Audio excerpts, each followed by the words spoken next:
Return from exile.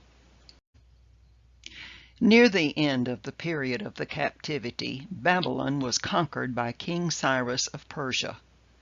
He determined to allow a group of Jews to return to Jerusalem and rebuild the temple in an effort to win loyalty. However, God used him to begin the return of his people to their homeland.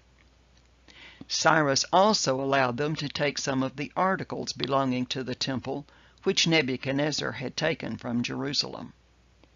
The leader of this group was Zerubbabel, a descendant of King David. Careful records were kept of those who returned. Many had accumulated wealth in Babylon, and they gave freely for the rebuilding of their temple. For several months they settled in towns around Jerusalem. Then they came together under Zerubbabel, who called them to begin by building an altar on which the people offered sacrifices to God. According to the law, they celebrated the Feast of Tabernacles just as Solomon had led the people when the first temple was dedicated, and yet they had not laid a stone to rebuild the temple. When the foundation of the temple was laid, there was celebration. However, some of the older men remembered the magnificent temple of Solomon and were disappointed that this temple was so much smaller. Enemies of the people had begun trying to stop the work and succeeded for a period of years.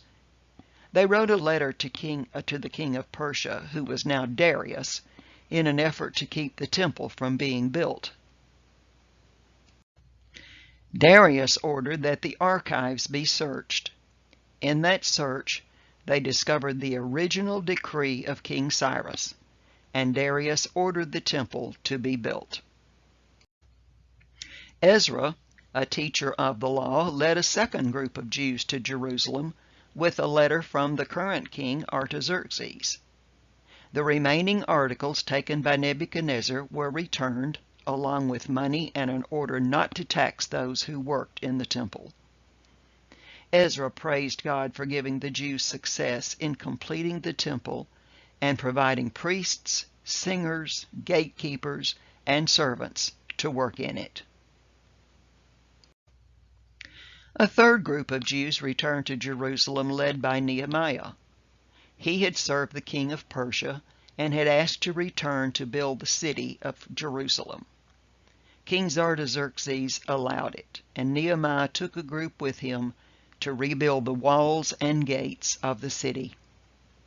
Again, there was opposition by those living around Jerusalem, but some of the Jews worked while others fought off those trying to stop them. Nehemiah was a man of prayer, and God used him to reawaken the people spiritually. When the walls were completed, Nehemiah gathered the people, and Ezra read to them the book of the law of Moses. He read from morning to noon, and for several days he taught them the meaning of what he had read. The people listened and wept, realizing how far they were from obeying the law. The people began confessing their sins before God and praising Him, reciting their history and thanking God for loving them in spite of their sin. They made an agreement, a covenant, not to intermarry with their non-Jewish neighbors, to observe the Sabbath, and to supply the temple and the priests with what they needed. They took an oath to follow the law of God.